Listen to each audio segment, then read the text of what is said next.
নমস্কার বন্ধুরা, আশা করি আপনারা সবাই খুব ভালো আছেন, সুস্থ আছেন। আজকে গল্প পাঠ করতে চলেছি শীর্ষেন্দু মুখোপাধ্যায়ের লেখা গল্প সাদা ঘুড়ি। ওই যে কালো ঘুড়িটা লাট খেয়ে বেড়ে আসছে, তার মানে হচ্ছে ওটা লড়বে। কালো রঙের মাঝখানে একটা লালচে ছোপ, তাতে ঘুড়িটাকে ভয়ঙ্কর দেখাচ্ছে। আমাদের ছাদে রেলিং নেই, বাড়িটা এখনো শেষ হয়নি। এটা নানা জায়গায় বহু কাজ বাকি রয়ে গেছে। অফিস থেকে ধার তুলে একটু একটু করে করছি। যতই করছি ততই কেবল মনে হয় একটা বাড়ি আসলে কখনোই শেষ হয় না। যতই করা যায় ততই বাকি থেকে যায়, অনন্তকাল লেগে যায়। ওই রেলিংহীন ছাদে আমার একগুঁয়ে ছোট ছেলেটা হাবু তার সাদা ঘুড়ি বহু দূরে বাড়িয়ে লাঠাই ঘোরাচ্ছে। লড়বে। হাবুর ঘুড়ির দিকে ছো মেরে মেরে সরে আসছে ভয়ঙ্কর কালো ফাইটার ঘুড়িটা। রেলিংহীন ছাদে দাঁড়িয়ে হাবু পিছু হাঁটছে। বেশিক্ষণ দেখার সময় নেই। ছাদে রেলিং নেই। ভগবান হাবুকে দেখবেন বোধহয়। আমি গরিব মানুষ, ছাদে রেলিং দিতে পারিনি এখনো। ভগবান গরিবকে দেখবেন। এখন আমার সময় নেই। সারা রাত শীতে কষ্ট পেয়েছে আমার দুটো গরু। মশা রক্ত খেয়েছে কত। বাছুরটার পায়ে বাত, পেছনের ঠ্যাং দুটো একটার সঙ্গে আর একটা লেগে থাকে। আমার দুটো গরুই হারামি। সাদাটার বিয়োনোর বালাই নেই, সারা বছর খড় গলে শ্রাদ্ধ করছে। এবছর আমি ভাবছি শ্বশুরবাড়ির দেশ অভয় গ্রামে পাঠিয়ে দেব। আমার কালোটা প্রায় বছর বেআইনি, তার বাঁকা শিং, বাঁকা মেজাজ। মাসখানেক আগে আমাকে মাটিতে ফেলে হিঁচড়ে 10 গজ রাস্তা নিয়ে গিয়েছিল। তার ফলে আমাকে টিটেনাস ইঞ্জেকশন নিতে হয়। কোমরে সেই থেকে একটা ব্যথা রয়েছে পাকাপাকি আশা করে। বুড়ো বয়সের চোট তো। আমার কালোটা প্রায়ই খোঁটা উপড়ে পালিয়ে যায়। কোথায় পালাই কে জানে। সাই করে কালো ঘুড়িটা নেমে এলো। ওই হাবু সিঁড়িঘরের দরজার পিঠ দিয়ে দাঁড়িয়ে খুব জোরে সুতো ঘোরাচ্ছে। ওর ঘুড়িটা সূর্যের আলোর মধ্যে তাই ঠিক দেখতে পেলাম না। কালোটা অনেক বেড়ে এসেছে। হাবুর ঘুড়ি পালাচ্ছে। ছাদে রেলিং নেই। ভগবান হাবুকে দেখুক।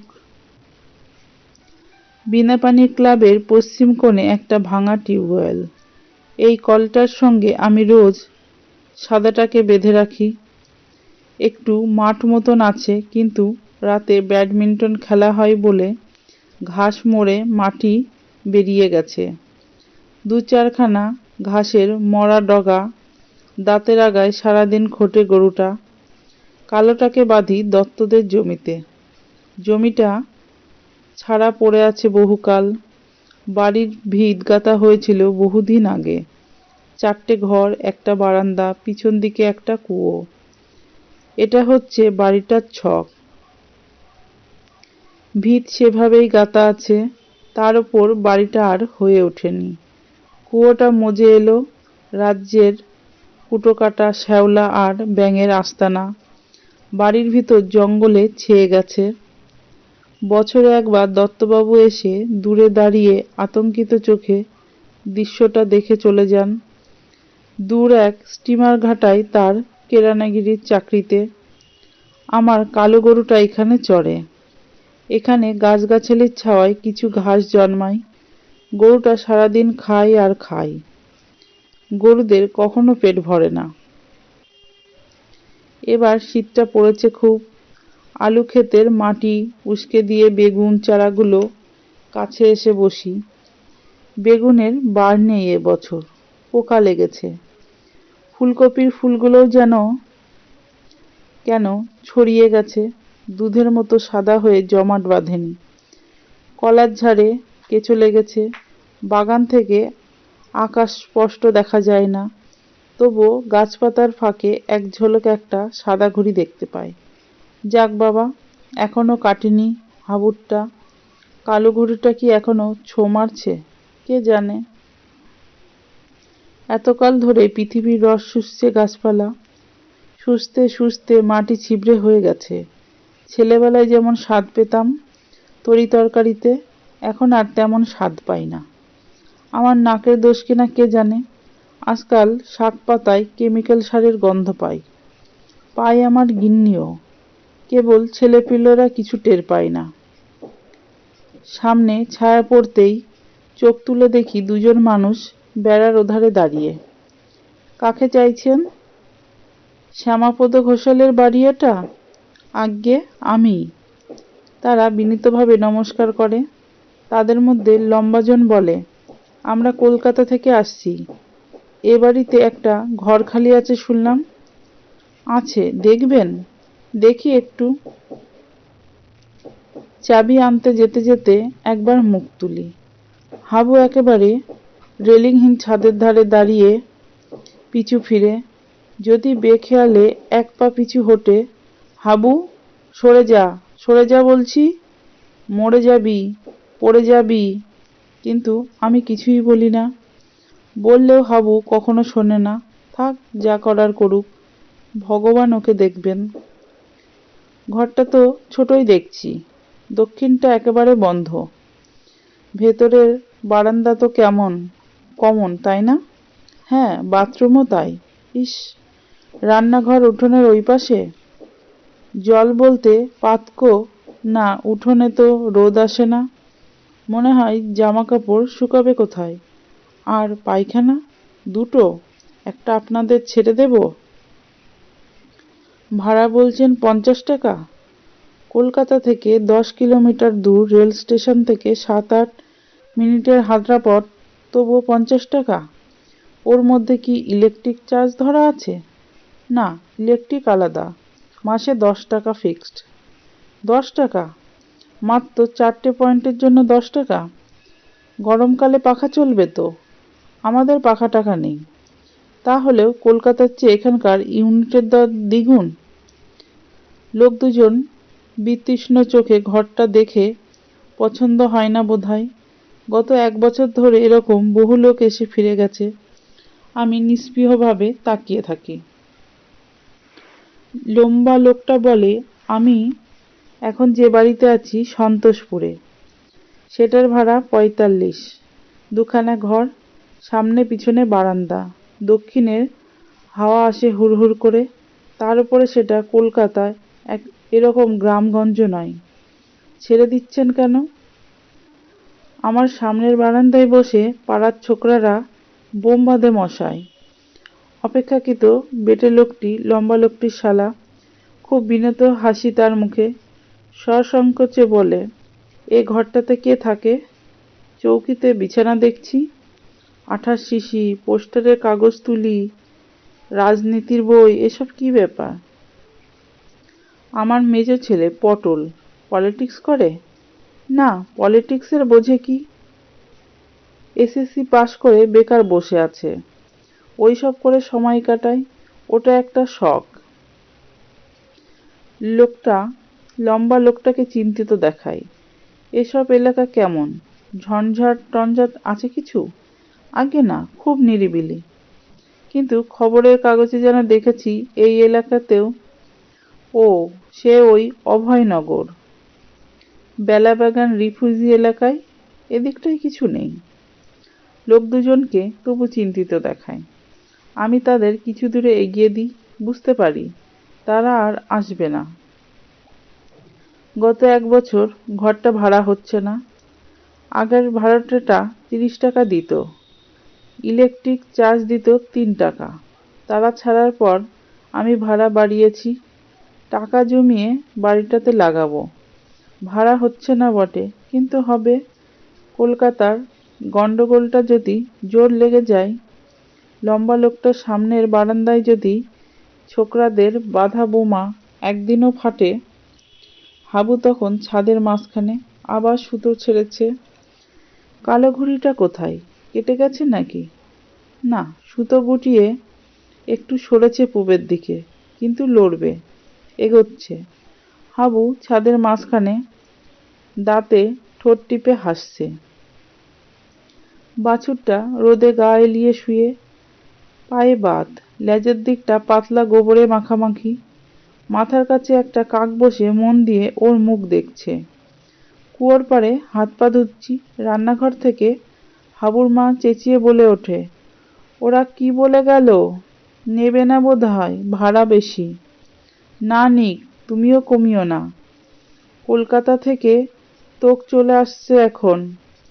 ধরদের বাড়ি কুষ্ঠরোগের বাড়ি বলে ভাড়া হচ্ছিল না।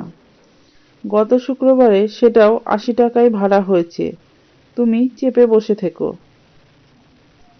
রোদে দেওয়া তোশক বালিশের উপর তপুর বেড়ালটা ডন মারছে। বেড়ালটাকে তাড়িয়ে রোদে একটু বসি, একটা সিগারেট টানি। আকাশে সাদা কালো দুটো ঘুড়ি সমান সমান লড়ছে। এইবার লাগবে। ছাদে হাবুর পা দাপানোর শব্দ হচ্ছে। ঘুড়ির লড়াইটা কি দেখে যাব? থাকবে, এখন আর সে বয়স নেই। সপ্তাহে এই একটাই তো মাত্র ছুটির দিন, সময় নষ্ট না করাই ঠিক। উঠোনটাই গতবারে বর্ষা থেকে জল জমেছে। আগে জমতো না। পশ্চিমে একটা মজা পুকুর ছিল, সেখানে নাবালে গড়িয়ে নেমে যেত। গত বছর থেকে এক বড়লোক পুকুরটা কিনে উঁচু করে মাটি ফেলেছে। উঁচু ভিতের বাড়ি গাচ্ছে। জলটা এখন উল্টো বেগে গড়িয়ে আসে। গরিবের উঠোন ভেসে যায়। কি করব ভেবে পাই না। চিন্তিতভাবে ঘরে আসি। পরশুদিন সন্ধ্যাবেলা কারেন্ট ছিল না। অসাবধানে মোমবাতি জ্বেলে দিত তপু। দেওয়ালে কালো দাগ। সাবান জলে সেই দাগ তুলি। ক্যালেন্ডারের পেরেক পুঁততে গিয়ে দেওয়ালের চালটা উঠিয়েছে পটল। ভ্রু কুঁচকে দৃশ্যটা একটু দেখি। দোতলা উঠবে সেই আশায় সিঁড়িঘরটা পোক্ত করে করা হয়নি। বর্ষার জল সেইখান দিয়ে চুইয়ে এসে নষ্ট করেছে ইলেকট্রিকের তার। দাঁড়িয়ে সমস্যাটা একটু ভাবি। ছাদের উপর জমানো আছে লোহার শিক, তাতে জং পড়েছে। বাইরে এক গাড়ি বালি কমে মাটি হয়ে যাচ্ছে। পাথরকুচিগুলো ছুঁড়ে ছুঁড়ে নষ্ট করছে পাড়ার ছেলেরা। সারা বাড়ি ঘুরে আমি এইসব দেখি। বাড়িটা শেষ হতে অনন্তকাল লেগে যাবে মনে হয়। কুয়োতলায় মাথায় সাবান দিতে বসেছে তপু, আমার কালো মেয়েটা। গত জ্যৈষ্ঠে 24 পার হয়ে গেল। তপুর বিয়ে হলে আমার 3টে মেয়েই পার হতো, কিন্তু কালো বলে তপুই কেমন আটকে গেছে। গতকাল জিটি রোডে 3টে মরা পড়েছিল। পটল 4 দিন বাড়ি নেই। আমার বেতো বাছুরটা কি বাঁচবে? ফুলকপিগুলো আট বাঁধল না। বেগুনে পোকা। ওই লম্বা লোকটা আর আসবে বলে মনে হচ্ছে না। 1 বছর একটা ফালতু ঘর পড়ে আছে। কোমরের ব্যথাটা আঁট হয়ে বসেছে। আমার 2টো গরুই হারামি। ভগবান সত্যি হাবুকে দেখবেন? যদি দোতলাটা তুলতে পারতাম তবে পুরো একতলা ভাড়া দিতাম। 150-200 টাকা নিশ্চিন্তে আয়। দক্ষিণ দিকে দোতলায় আমার একটা নিজস্ব ছোট্ট বারান্দা করতাম। রেলিং ঘেঁষে বসতাম। মোরগ ফুলের টব, ঝোলাতাম অর্কিড। ছেলেবেলায় সাহেব বাড়িতে ওরকম বারান্দা দেখে আমার বড় শখ রয়ে গেছে। চাকরির আর মাত্র 8 মাস বাকি, তারপর অখণ্ড অবসর। দক্ষিণের বারান্দায় বসতাম ইজি চেয়ারে, হাতে খবরের কাগজ। মাঝে মাঝে 1 পেয়ালা চা পায়ের কাছে পড়ে থাক। রোদ এসে পড়ে। এইসব খুব একটা বেশি কিছু নয়। যে কেউ এসব চাইতে পারে। একটা বাচ্চা ছেলে দৌড়ে এসে চেঁচিয়ে খবর দেয়, মেসোমশাই, আপনাদের কেলে গরু খোঁটা উপড়েছে, দেখুন গে। সত্যি তাই। হারামি গরুটা ছাড়া জমি পার হয়ে রেল রাস্তায় ঢালু বেয়ে উঠছে। চিৎকার করে ডাকি। গলা শুনে একবার পিছন ফিরে দেখে, তারপর জোর কদমে ভারী শরীর টেনে উঠে পড়ে রেল রাস্তায়। পাথরে কাঠের খোঁটায় খটখট শব্দ হয়। আপ ডাউন দুটো লাইন পাশাপাশি। আপ লাইনটা পার হওয়ার চেষ্টা করছে আমার কালো গরু। এইখানে রেল লাইনে একটা গভীর বাঁক। গাড়ি এলে দূর থেকে ড্রাইভার গরুটাকে দেখতেও পাবে না। হারামির বাচ্চা। আমি ছুটতে থাকি। গরুটা টের পায়। লাইনটা আর পার হওয়ার চেষ্টা না করে লাইন ধরে ছোটে। আমার কোমর ভেঙে আসে। মেরুদণ্ড দিয়ে একটা ছুরির ফলা লকলক করে চমকে ওঠে। ঢাল বেয়ে উঠতে আবার দম বেরিয়ে যায়। পাথর, খোয়া, রেলের স্লিপারে হোঁচট খাই। গরুটা বা বলে ডাক দেয়, ছুটতে থাকে। রেল লাইনের গভীর বাঁক যেখানে, আবার অবোধ দুধেল গাইটা বুঝতেও পারে না। চনচনে রোদে খালি পায়ে কোমরের সেই ব্যথা নিয়ে আমি প্রাণপণে খানিকটা তাড়া করি, তারপর দাঁড়াই। হঠাৎ মনে হলো ভগবান ওকে দেখবেন। অবাধ্য গরুটাকে যেতে দিয়ে রেল রাস্তা ধরে নামবার আগে আমি সংসারের দৃশ্যটা ভালো করে দেখি। পিছনে বহু দূরে ওই জিটি রোড, যেখানে কাল 3টে মৃতদেহ পড়েছিল। পটল সারাদিন বাড়িতে নেই। ডান ধারে রেল লাইনের গভীর বাঁক ধরে হেঁটে যাচ্ছে আমাদের দুধেল গাই। কোথায় সে যাবে কে জানে। সামনে কলা ঝোপের আড়ালে দেখা যাচ্ছে আমার পলেস্তারহীন অসম্পূর্ণ বাড়িটা। ওটা কোনোদিনই শেষ হবে না। রেলিংহীন ছাদে ঘুড়ি ওড়াতে ওড়াতে হঠাৎ স্তব্ধ হয়ে দাঁড়িয়ে, তারপর দুটো সুতো গুটিয়ে নিচ্ছে হাবু। ওই অনেকটা সুতো নিয়ে তার সাদা ঘুড়িটা টাল খেয়ে খেয়ে ভেসে যাচ্ছে।